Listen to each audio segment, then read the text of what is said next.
Tu es au fond de l'eau, dans la pénombre tiède d'une cavité de roche, et tu ne sais pas encore tout à fait qui tu es. Quelque chose a changé. Tu le sens avant même de comprendre. Ton corps ne pèse plus comme avant. Il ne repose pas sur un matelas, il flotte. Il est porté de toutes parts par une eau sombre et calme, une eau qui te tient comme une main immense te tiendrait sans serrer. Et quand tu essaies de bouger, ce n'est pas un bras humain qui répond. C'est autre chose. Quelque chose de long, de souple, qui se déroule dans le noir et qui te répond depuis très loin, comme une pensée qui aurait voyagé jusqu'au bout d'un fil. Tu es une pieuvre. Cette nuit, tu deviens un poulpe, et il va te falloir réapprendre presque tout ce que tu croyais savoir sur le fait d'avoir un corps, sur le fait de penser, sur le fait d'être vivant. Laisse cette idée se poser sans la forcer. Tu n'as rien à faire. L'eau te porte. La cavité de roche t'entoure de trois côtés, et tu nichais à l'intérieur, replié sur toi-même, dans ce refuge que tu as choisi et aménagé. Au-dessus de toi, très haut, la surface de la mer ondule sous la lumière des étoiles, mais cette lumière ne descend presque pas jusqu'ici. Autour, le récif dort. Et toi, tu commences seulement à habiter ce corps neuf. Il faut que tu comprennes d'abord une chose simple, et pourtant vertigineuse. Tu n'as pas d'os. Pas un seul. Pas de squelette pour te tenir droit, pas de colonne, pas de crâne, pas la moindre charpente dure sous ta peau. Tu es presque entièrement fait de muscles et d'eau. Ton corps est mou d'un bout à l'autre, malléable comme une étoffe lourde et vivante. Et cela change absolument tout. Car un corps sans os n'a pas de forme fixe. Il en a mille. En cet instant, tu es replié dans une fente que tu n'imaginerais jamais pouvoir contenir un animal de ta taille. Ton manteau, cette grande masse bombée qui abrite tes organes, s'est tassé, comprimé, glissé dans un espace à peine plus grand que le creux d'une main. Tes bras se sont enroulés autour de toi. Et tout cela tient, parce qu'il n'y a rien de rigide en toi qui pourrait s'y opposer.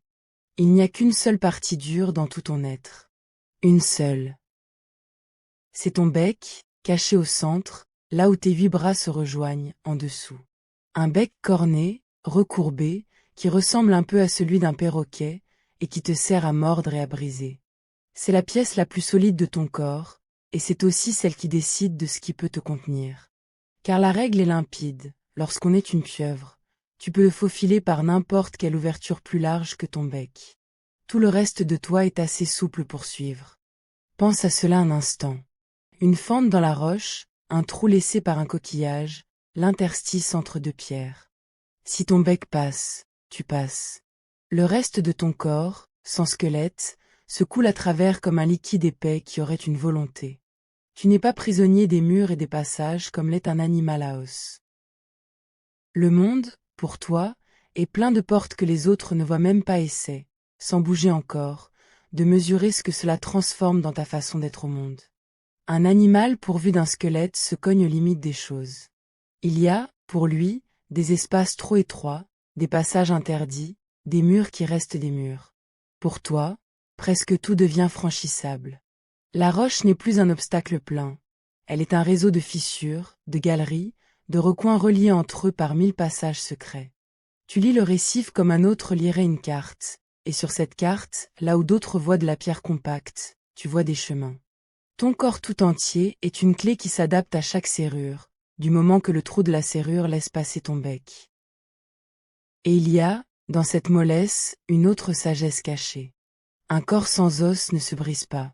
Il ne connaît pas la fracture, ni l'entorse, ni l'articulation coincée.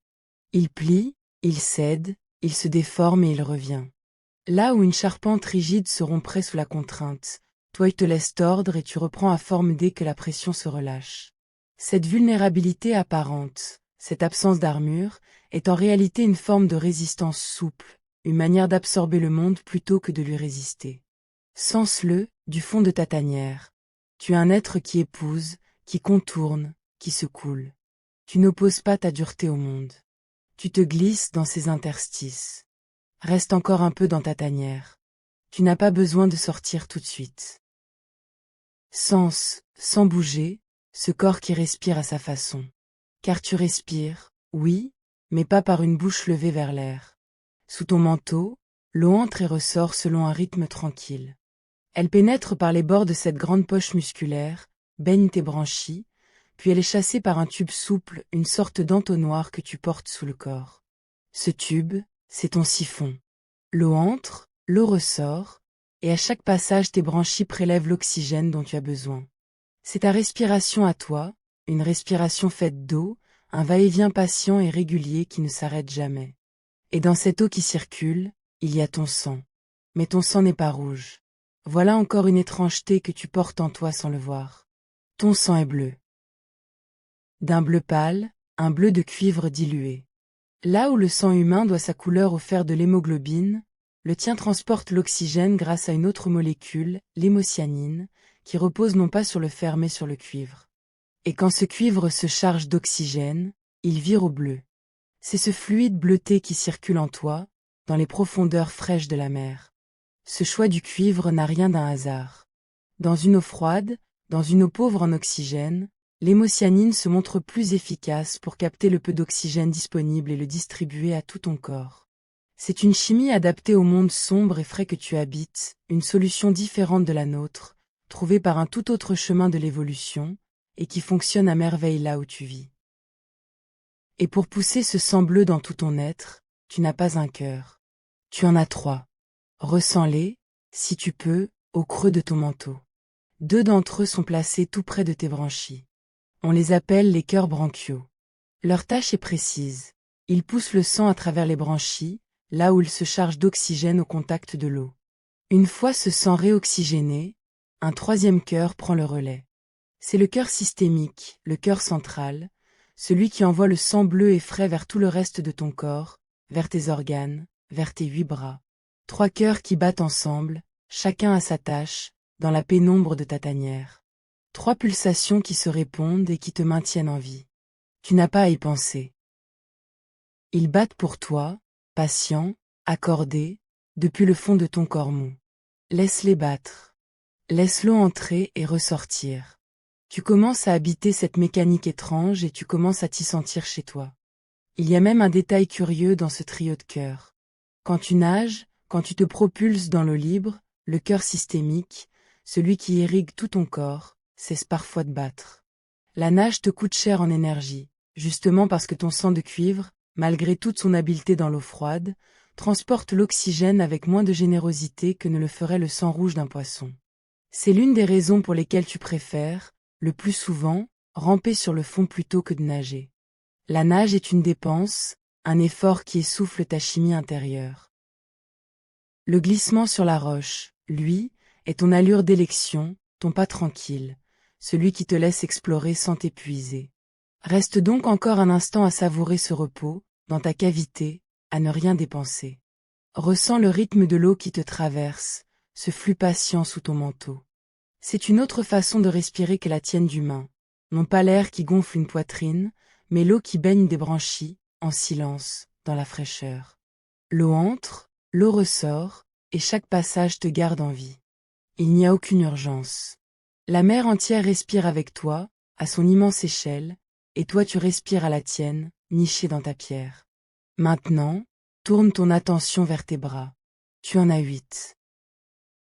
Ils se déploient autour de ta bouche, longs et fuselés, couverts sur leur face intérieure de rangées de ventouses. Ces bras, tu pourrais croire qu'ils sont de simples membres, comme le sont les nôtres, obéissant docilement aux ordres venus de la tête. Mais ce n'est pas ainsi que tu fonctionnes. Et c'est peut-être l'aspect le plus déroutant de ce que tu es devenu cette nuit. Ton système nerveux ne ressemble en rien à une tour de commandement unique. On estime que tu portes en toi environ 500 millions de neurones. C'est beaucoup, pour un animal de cette sorte. Mais surtout, ces neurones ne sont pas tous enfermés dans ta tête. Selon les chercheurs, près des 2/3 d'entre eux se trouvent dans tes bras. Dans tes bras, oui. Pas dans ton cerveau central, mais répartis tout au long de ces 8 appendices qui se déploient autour de toi. Cela veut dire que tes bras, en un sens, pensent. Chacun d'eux possède son propre réseau de neurones, son anneau de commande, sa part d'autonomie. Quand un de tes bras explore une anfractuosité de la roche, il n'a pas besoin d'attendre que ton cerveau central lui dise quoi faire à chaque instant. Il tâte, il évalue, il s'adapte de lui-même. Il peut résoudre une partie du problème tout seul, là où il se trouve, au contact direct de la matière. Ton cerveau donne la direction, l'intention générale, le désir d'explorer ou de chasser, mais le détail du geste, la négociation avec chaque pierre et chaque recoin, cela appartient au bras lui-même. Imagine cette sensation. Tu ne déplaces pas 8 membres comme on déplace 8 outils au bout d'une volonté unique. Tu vis avec 8 partenaires souples, 8 explorateurs attachés à toi, chacun doté d'une sorte d'intelligence propre, chacun capable de chercher pendant que tu penses à autre chose. C'est une façon d'exister répartie, étalée, distribuée à travers tout ton corps. Ta conscience, si l'on peut l'appeler ainsi, n'est pas un point logé derrière des yeux. Elle s'étire jusqu'au bout de chaque bras, jusqu'à la dernière ventouse. Et ces ventouses ne servent pas seulement à s'agripper. Elles goûtent. C'est une chose extraordinaire à ressentir.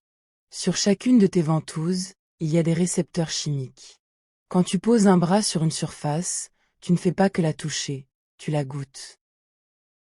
Tu perçois la trace chimique de ce qui s'y trouve. Une proie cachée sous le sable, l'empreinte d'un autre animal qui est passé par là, la nature même de la roche. Ton sens du goût et ton sens du toucher se confondent, fondus dans un même geste. Tu explores le monde en le savourant du bout des bras, dans le noir, sans avoir besoin de voir. Reste encore un moment ainsi, replié dans ta tanière, à laisser un de tes bras se dérouler avec précaution vers l'entrée. Il tâte le rebord de pierre. Il goûte la fraîcheur de l'eau qui passe. Il explore tout seul, pendant que le reste de toi demeure au repos. Tu peux presque suivre, de l'intérieur, cette curiosité qui descend le long du bras et qui s'attarde sur chaque détail. Il n'y a aucune hâte. La nuit est longue. Le récif respire à son rythme, et toi au tien.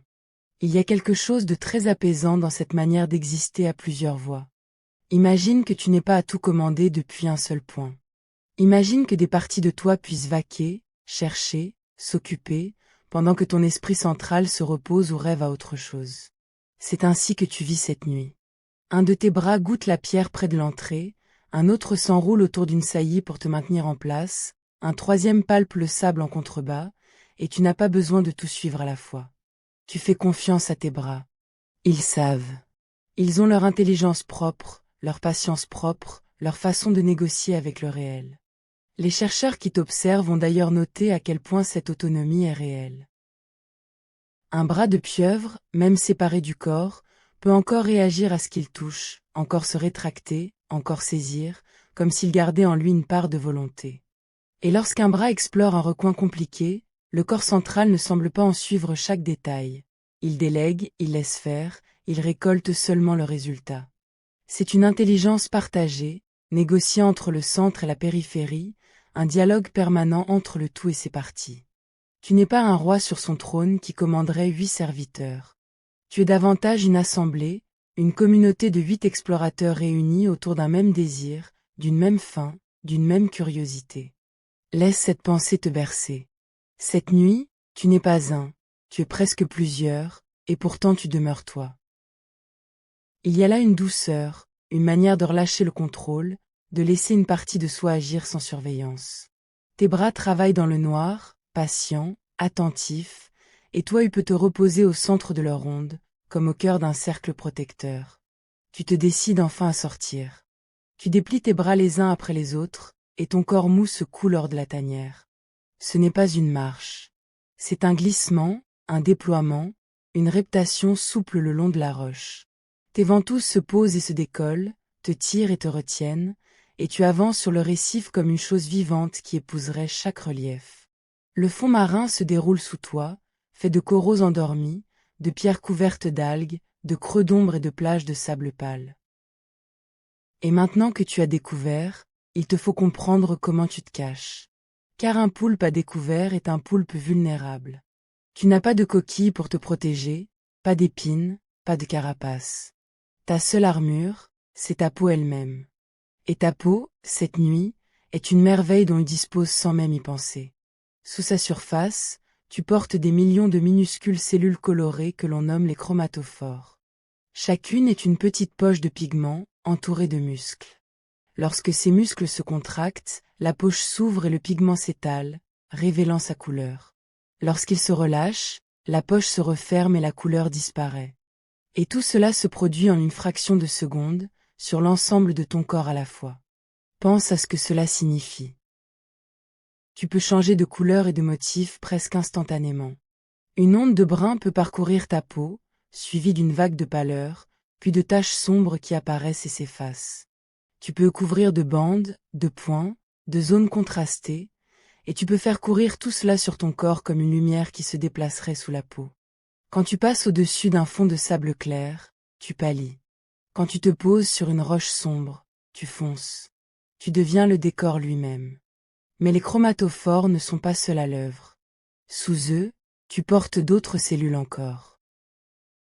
Il y a les iridophores, qui jouent avec la lumière pour produire des reflets, des éclats irisés, des bleus et des verts qui ne sont pas faits de pigments mais de la manière dont la lumière se courbe et rebondit.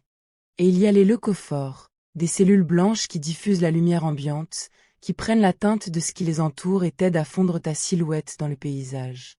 Toutes ces couches travaillent ensemble, superposées, et de leur accord naît ce camouflage saisissant qui te rend presque invisible. Et ce n'est pas tout. Ta peau peut aussi changer de relief. Tu portes de petites structures musculaires, des papilles, qui peuvent se dresser ou s'aplatir. En les soulevant, tu peux te couvrir de pointes, de bosses, de crêtes, et imiter la texture rugueuse d'une roche ou la silhouette hérissée d'une algue. Tu ne te contentes pas de copier la couleur de ton décor.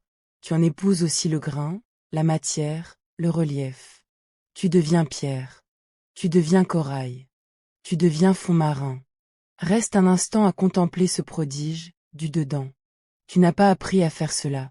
Tu n'y réfléchis pas. Ton corps répond à ce qui l'entoure, et la transformation se fait, fluide, sans effort, comme une respiration de la peau. Et ce langage des couleurs ne te sert pas qu'à te cacher. Il peut aussi parler. Quand une émotion te traverse, quand la surprise te saisit ou que l'inquiétude te gagne, ta peau le montre. Une pâleur soudaine peut trahir ta crainte, une teinte sombre peut signaler ton irritation. Tu portes tes états sur ta surface, à découvert, sans pouvoir tout à fait les dissimuler. C'est comme si ta peau était une seconde voix, une voix muette et colorée qui exprime au dehors ce qui s'agite au-dedans.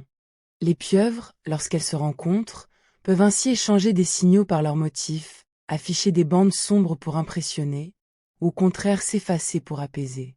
Ton corps tout entier est un visage, expressif et changeant, qui se peint au fil de tes humeurs.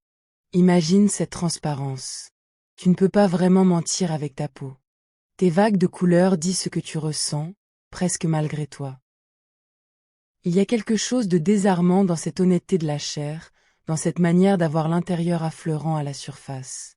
Cette nuit, tu portes ton humeur comme une lumière qui passe, et le récif, s'il savait te lire, saurait tout de toi rien qu'à te regarder changer. Et pourtant, au cœur de cette merveille se cache une énigme que les scientifiques n'ont pas fini d'explorer. Car selon toute vraisemblance, tu es daltonien. Cela paraît impossible, et c'est pourtant ce que l'on pense. Tes yeux, ces grands yeux sombres et expressifs posés de part et d'autre de ta tête, ne possèdent qu'un seul type de photopigment. Un seul. Là où l'œil humain en compte plusieurs, qui lui permettent de distinguer les couleurs, le tien semble n'en avoir qu'un. En théorie, tu ne devrais voir le monde qu'en nuances de gris, sans pouvoir séparer le rouge du vert ou le bleu du jaune. Et malgré cela, tu réussis un camouflage en couleurs d'une justesse stupéfiante. Tu accordes les teintes de ta peau à celles de ton environnement, alors même que tu ne devrais pas pouvoir percevoir ces teintes. Comment fais-tu? Personne ne le sait encore avec certitude. Il existe des hypothèses. Certains chercheurs pensent que ta peau elle-même est sensible à la lumière, qu'elle porte des récepteurs capables de percevoir des informations lumineuses sans passer par tes yeux. Comme si ta peau, en plus de changer de couleur, savait aussi, à sa manière, regarder. D'autres pistes évoquent la forme particulière de ton œil, qui pourrait, par le jeu du flou et de la lumière, extraire malgré tout une information de couleur. Laisse ce mystère flotter en toi sans chercher à le résoudre. Tu es un animal qui se peint aux couleurs d'un monde qui ne voit peut-être pas en couleur. C'est une de ces énigmes du vivant qui resteront longtemps ouvertes, et il y a une étrange beauté à la porter dans ton corps cette nuit, sans en avoir la clé. Tes yeux, d'ailleurs, méritent qu'on s'y attarde. Ce sont de grands yeux, posés de chaque côté de ta tête, capables de pivoter et de te donner une vision large du monde alentour. Et ce qui est remarquable, c'est qu'ils ressemblent, dans leur architecture, à l'œil humain. Une pupille, un cristallin, une rétine au fond. Un appareil qui forme une image, comme le nôtre. Or ton œil et le mien n'ont aucun lien de parenté directe. Ils sont nés séparément, chacun de son côté de l'arbre du vivant, et pourtant la nature est arrivée 2 fois à la même solution, celle d'un œil en forme de chambre noire avec une lentille. Les biologistes appellent cela une convergence, 2 chemins distincts qui aboutissent à une même invention, parce que les lois de la lumière sont les mêmes pour tous. Tu portes dans ton regard cette preuve silencieuse que la vie, confrontée au même problème, retrouve parfois les mêmes réponses. Il y a même un détail charmant dans la façon dont ton œil tient le monde droit. Quelle que soit l'inclinaison de ton corps, ta pupille, elle, reste orientée selon l'horizontale, comme un niveau qui garderait toujours son équilibre. Tu peux te contorsionner, te retourner, ramper la tête en bas, ton regard sur le monde demeure stable et posé. C'est une de ces petites perfections discrètes que l'évolution a glissées dans ton corps, sans bruit, pour que tu ne perdes jamais le fil de ce que tu observes. Tu poursuis ton chemin sur le récif. Devant toi, le terrain s'ouvre. Il te faut traverser un espace découvert, une étendue de sable où aucune cachette ne t'attend. Et c'est là que tu découvres une autre de tes capacités. Tu ramènes l'eau dans ton manteau, tu gonfles cette grande poche musculaire, puis tu la contractes d'un coup et tu chasses l'eau par ton siphon. Le jet te propulse en arrière, te fait bondir dans l'eau libre. Tu nages par réaction, comme une fusée d'eau, en expulsant derrière toi le fluide que tu viens d'aspirer. C'est ta nage la plus rapide. Quand tu veux fuir, quand un danger surgit, c'est ce jet qui te sauve. Tu orientes ton siphon, et tu files dans la direction opposée, propulsé par la force de ton propre manteau. Ce n'est pas la façon dont te déplaces le plus souvent, car cela te coûte de l'énergie, mais c'est ton échappée, ta vitesse de secours, ton bond hors du péril. Ce siphon, d'ailleurs, est un outil aux usages multiples. Il n'est pas seulement le moteur de ta fuite. C'est par lui que tu chasses l'eau usée de tes branchies, c'est par lui que tu expulses les déchets de ton corps, c'est par lui aussi que tu peux souffler un courant dirigé pour dégager le sable, déloger une proie, ou nettoyer l'entrée de ta tanière. Tu peux l'orienter dans presque toutes les directions, comme une petite buse mobile, et moduler la force du jet selon ton besoin. Un souffle léger pour aérer tes œufs, le jour venu, ou pour écarter un grain de sable. Une décharge puissante pour bondir loin du danger. Cet entonnoir souple est à la fois ton poumon, ta nageoire et ton outil, réunis en un seul organe ingénieux. Et quand tu nages ainsi, manteau en avant, bras flottant derrière toi en un long sillage, tu ressembles à une comète souple traversant l'eau sombre. Tes 8 bras se rassemblent, fuselés, pour fendre le courant avec le moins de résistance possible. Tu deviens, l'espace de quelques secondes, une flèche vivante, gracieuse et fluide, avant de te reposer sur le fond et de reprendre ta démarche tâtonnante d'explorateur patient. Et si le jet ne suffit pas, tu disposes d'un dernier tour. L'encre. Tu portes en toi une poche d'encre sombre, un nuage que tu peux libérer dans l'eau d'un seul coup. Quand un prédateur fond sur toi, tu lâches ce nuage noir, et il se déploie entre toi et lui comme un écran, comme une ombre épaisse qui brouille tout. Le poursuivant perd ta trace. Parfois, la masse d'encre garde même un instant une forme vague, un leurre qui ressemble à ton corps, vers lequel le prédateur se jette pendant que toi, déjà loin, tu changes de couleur et tu disparais dans une faille de la roche. L'encre n'est pas seulement en voile, c'est une ruse, un double de fumée que tu abandonnes derrière toi pour mieux t'effacer. Mais cette nuit, tu n'as pas peur. Le récif est calme. Tu traverses le sable d'un jet tranquille, puis tu te laisses redescendre sur le fond, et tes bras se reposent à nouveau sur la pierre fraîche. Tu reprends à progression de tâtonnement et de glissement, en goûtant chaque surface, en explorant chaque ombre. Pourtant, une ombre se profile. Au-dessus de toi, dans l'eau plus claire, une silhouette glisse. Un grand poisson, peut-être, en chasse dans la nuit. Tu ne paniques pas. Ton corps sait quoi faire avant même que tu y penses. En une fraction de seconde, ta peau se transforme. Tu prends la teinte exacte de la roche sous toi, tu dresses tes papilles pour en imiter le relief, tu te fais bosse, tu te fais pierre parmi les pierres. Tu aplatis ton corps mou contre le fond, tu rentres tes bras, et tu deviens une partie du décor indiscernable, fondue dans la matière du récif. La silhouette passe au-dessus de toi sans te voir. Elle poursuit son chemin dans l'eau sombre, et toi tu demeures là, immobile au creux de ton camouflage, à attendre que le danger s'éloigne. C'est une sensation singulière, cette disparition volontaire. Tu es là, bien présent, et pourtant il n'existe plus aux yeux du monde. Tu t'es effacé sans bouger, rien qu'en accordant ta surface à celle de la pierre. Il y a, dans ce pouvoir, une forme de paix paradoxale. La sécurité non pas dans la fuite ou le combat, mais dans l'art de se confondre, de se faire oublier, de se dissoudre dans l'arrière-plan. Quand le prédateur a disparu pour de bon, tu laisses ta peau reprendre sa teinte ordinaire, tes papilles s'apaiser, et tu reparais sans hâte, comme surgi du décor lui-même. C'est l'heure de chercher ta nourriture. Tu déploies tes bras dans les anfractuosités, et chacun part de son côté, fouillant, palpant, goûtant. Sous une pierre, un de tes bras perçoit la présence d'un crabe. Il le sent avant même de le voir, à la trace chimique laissée dans l'eau. Le bras s'insinue, contourne l'obstacle, et le voilà qui ramène la proie vers ton centre, vers ton bec caché au creux de tes 8 membres. Là, tu mords, tu brises la carapace, et tu te nourris dans la pénombre. Tes ventouses, dans cette quête, sont des outils d'une finesse étonnante. Une seule pieuvre en porte des centaines, parfois plus de 2000 réparties sur l'ensemble de ses bras.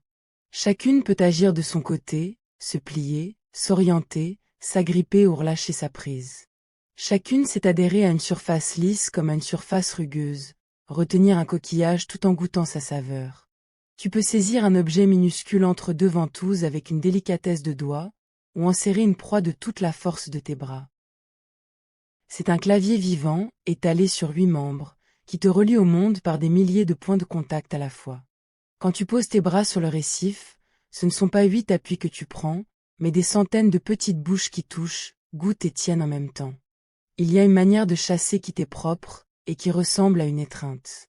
Lorsque tu repères une zone de roche trouée, pleine de cachettes où des proies pourraient se terrer, tu peux déployer par-dessus, étaler ton corps et tes bras comme une grande toile vivante, et recouvrir toute la surface d'un seul coup. On appelle parfois cela la chasse à la nappe. Tu coiffes le rocher de ton corps déployé, et tes bras s'insinuent dans chaque trou, chaque fissure, simultanément, fouillant tous les recoins à la fois. Ce qui fuit un bras se jette dans un autre. Tu deviens un filet souple et goûteur, une présence enveloppante qui ne laisse aucune issue. Et au centre, ton bec attend ce que tes bras ramènent. Mais la chasse, pour toi, n'est pas qu'une affaire de force ou de hasard. Elle est aussi une affaire d'intelligence. Et ton intelligence, il faut que tu la découvres, parce qu'elle est l'une des plus surprenantes que la mer ait fait naître. Tu es un animal qui résout des problèmes. Place devant toi un coquillage fermé, une proie enfermée derrière une porte close, et tu ne renonces pas. Tu manipules, tu tournes, tu essaies. On a observé des pieuvres capables d'ouvrir des contenants à vis, de dévisser un couvercle pour atteindre la nourriture cachée à l'intérieur. Capables de soulever, de tailler, de déloger. Capables d'apprendre, d'une fois sur l'autre, le geste qui mène à la récompense. Tu portes en toi cette obstination patiente, cette ruse manuelle, cette faculté de comprendre comment les choses s'assemblent et comment on peut les défaire. Et avec cette intelligence vient la curiosité. Tu n'explores pas seulement pour manger. Tu explores parce que le monde t'intéresse.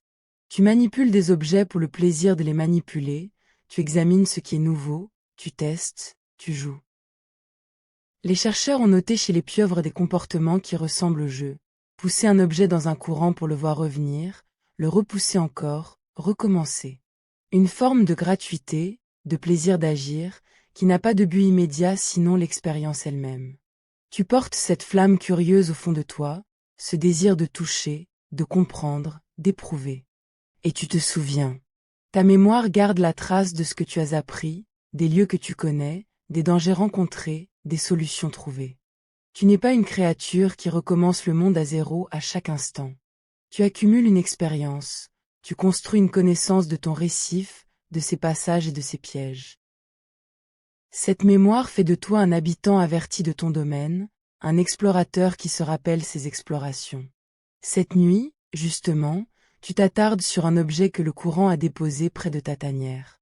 Une coquille vide, polie par la mer, qui roule un peu quand l'eau la pousse. Tu l'attrapes d'un bras, tu la fais tourner, Tu la portes à tes ventouses pour la goûter, pour en éprouver la forme et la matière. Tu la relâches dans le courant, tu la regardes s'éloigner, puis tu la rattrapes et tu recommences. Il n'y a rien à manger là-dedans. Aucune nécessité ne te pousse. Tu joues, simplement, pour le plaisir d'agir sur le monde et d'en observer la réponse. C'est une activité gratuite, une exploration sans but, et c'est peut-être l'un des signes les plus clairs de la richesse de ton esprit. Car seuls les êtres dont la curiosité déborde leurs besoins immédiats se mettent à jouer ainsi, dans la pénombre, avec une coquille vide, juste pour voir. Laisse-toi gagner par la quiétude de ce jeu sans enjeu. Il y a une paix particulière dans ces gestes inutiles et tranquilles, dans cette manière de manipuler le monde non pour en tirer quelque chose, mais pour la pure joie du contact. Tu fais rouler la coquille une dernière fois, et tu la laisses se poser sur le sable, satisfait, sans rien attendre de plus. On a même rapporté des comportements plus troublants encore. Des pieuvres qui ramassent des coquilles de noix de coco abandonnées, les transportent sous elles à travers le sable, et les assemblent ensuite pour s'en faire un abri portatif, une cuirasse de fortune emportée avec elles. Cela suppose de transporter un objet inutile sur le moment pour s'en servir plus tard. Une forme d'anticipation, une projection vers un besoin futur, qui n'a rien d'évident chez un animal. Des pieuvres aussi qui reconnaissent les visages humains familiers, qui réservent un accueil différent selon la personne, qui semblent garder rancune ou témoigner de la confiance. Des pieuvres qui, dans les bassins où on les étudie, trouvent le moyen de s'évader, repèrent la faille, choisissent leur moment, et se glissent dehors quand nul ne regarde. Pense à tout ce que cela représente. Une intelligence vive, une curiosité, une mémoire, une capacité à résoudre des problèmes, et tout cela logé dans un corps mou, distribué dans 8 bras autonomes, né d'une branche du vivant si éloignée de la nôtre que notre dernier ancêtre commun remonte à des temps que l'esprit peine à concevoir. On pense que cet ancêtre partagé vivait il y a une distance de temps immense, bien avant les dinosaures, à une époque où la vie complexe commençait tout juste à se déployer dans les mers anciennes. Depuis ce point de partage lointain, ta lignée et la nôtre ont marché chacune de son côté, sans jamais se recroiser, et pourtant, au bout de ces 2 longs voyages séparés, l'intelligence a fleuri des 2 côtés. Tu es la preuve vivante que l'intelligence n'a pas une seule forme, ni un seul chemin. Elle a poussé ici, dans la mer, sur un tout autre tronc de l'arbre de la vie, et elle a donné cet être que tu es cette nuit. C'est l'une des grandes énigmes que tu incarnes. Notre intelligence, à nous, est sortie d'un long chemin de vie sociale, de groupe, d'apprentissage transmis des parents aux enfants, de générations qui se passent le savoir. La tienne n'a rien de tout cela. Tu es un animal solitaire. Tu ne connais pas tes parents, qui sont morts avant même ta naissance. Tu n'apprends de personne, tu n'enseignes à personne. Et pourtant tu inventes, tu résous, tu te souviens, tu joues. Ton intelligence a poussé sans école, sans famille, sans transmission.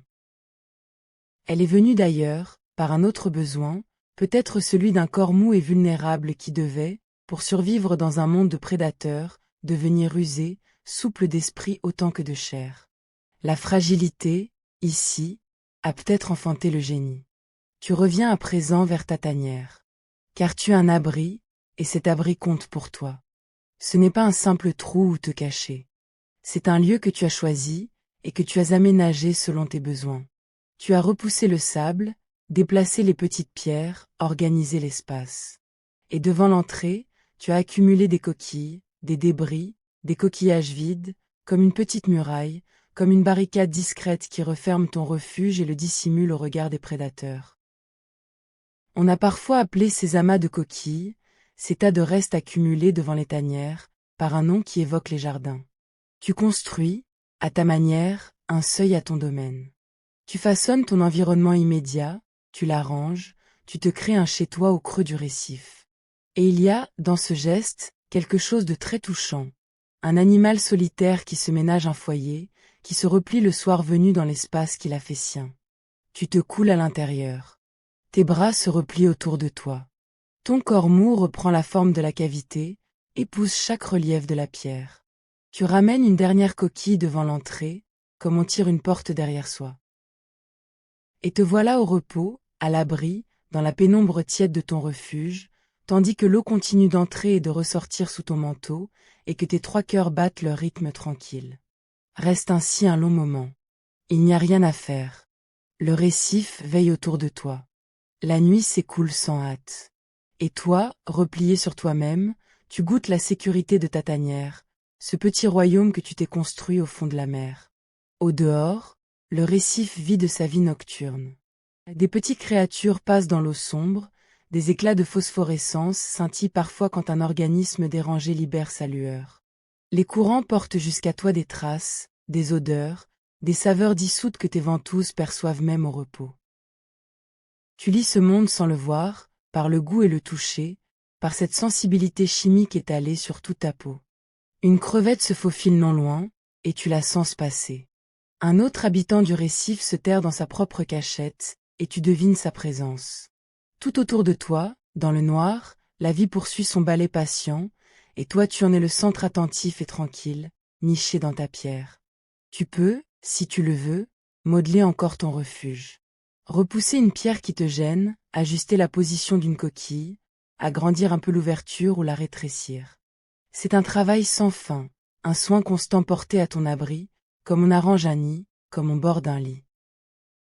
Et il y a, dans ces gestes minuscules, une satisfaction tranquille, le plaisir simple d'avoir un lieu à soi et d'en prendre soin. Ton corps mou se love contre les parois familières, tes bras reconnaissent chaque relief, et tu te sens, au creux de ce trou de roche, pleinement à ta place. Mais il y a une chose, encore, que tu portes en toi cette nuit, et c'est peut-être la plus poignante de toutes. Ta vie est brève. Une pieuvre ne vit pas longtemps. Selon les espèces, la plupart d'entre vous ne connaissent qu'une seule année, parfois deux. Le temps d'une saison, le temps de grandir, de chasser, d'explorer le récif, d'apprendre ses passages et ses pièges, et déjà la fin approche. Toute cette intelligence, toute cette curiosité, toute cette mémoire patiemment accumulée, tout cela tient dans un éclair de vie, une flamme vive et courte qui s'allume et s'éteint en peu de temps. Et la manière dont cette vie s'achève a quelque chose de bouleversant. Quand vient le moment de se reproduire, la pieuvre ne le fait qu'une seule fois. On dit qu'elle s'émêle part. Elle se reproduit une unique fois dans son existence, et cet acte marque le début de sa fin. La femelle, après s'être accouplée, va chercher un abri sûr, une tanière profonde, et là elle pond ses œufs. Des grappes d'œufs, parfois des milliers, qu'elle suspend au plafond de sa cavité, comme des guirlandes pâles dans la pénombre. Et ensuite, elle veille. Elle reste là, auprès de ses œufs, et elle ne les quitte plus. Elle les nettoie, elle les aère en faisant circuler l'eau sur eux avec son siphon, elle les protège des intrus. Jour après jour, nuit après nuit, elle monte la garde. Et pendant tout ce temps, elle ne se nourrit plus. Elle se consacre entièrement à sa couvée, sans chercher de proie, sans quitter son poste. Elle s'épuise à veiller. Son corps décline tandis que la vie mûrit dans les œufs au-dessus d'elle. Puis les œufs éclosent. Les minuscules pieuvres se libèrent et se dispersent dans le courant, emportées vers leur propre destin. La mère a tenu jusqu'au bout. Elle a donné tout ce qu'elle avait, jusqu'à la dernière réserve de son corps. Et peu après l'éclosion, elle meurt. Sa vie s'achève au moment même où commence celle de ses petits, dans un dernier don total, sans retour. Le mâle, lui aussi, ne survit guère à la reproduction. Après s'être accouplé, son temps touche également à sa fin. Pour l'un comme pour l'autre, l'acte de transmettre la vie est aussi le seuil de la mort. C'est une économie d'existence d'une intensité brûlante. Tout est joué en une saison, tout est donné en une fois, et il n'y a pas de vieillesse paisible au bout du chemin, seulement ce sacrifice ultime au service de la génération suivante. Ne laisse pas cette pensée t'attrister, cette nuit. Laisse-la plutôt t'émerveiller. Car il y a, dans cette brièveté, une plénitude. Chaque instant de ta vie de pieuvre est plein, dense, habité. Tu n'as pas de temps à perdre, et pourtant tu ne te presses pas. Tu explores, tu apprends, tu te caches, tu te peins aux couleurs du récif, tu construis ton abri, et au terme tu donnes tout. Une vie courte, mais entière. Une flamme vive qui ne s'économise pas. Cette brièveté soulève d'ailleurs une question qui intrigue ceux qui t'étudient. Comment une intelligence aussi développée que la tienne peut-elle se contenter d'une vie si courte? Chez la plupart des animaux que l'on dit intelligents, les mammifères, les grands oiseaux, l'intelligence va de pair avec une vie longue, parce qu'il faut du temps pour apprendre, pour transmettre, pour accumuler l'expérience. Toi, Tu fais exception. Tu réunis en une saison ce que d'autres mettent des années à bâtir. Ton génie est précoce, immédiat, et il s'éteint vite. C'est comme si la nature avait choisi, pour toi, la voie de l'intensité plutôt que celle de la durée. Tout de suite, et puis le silence.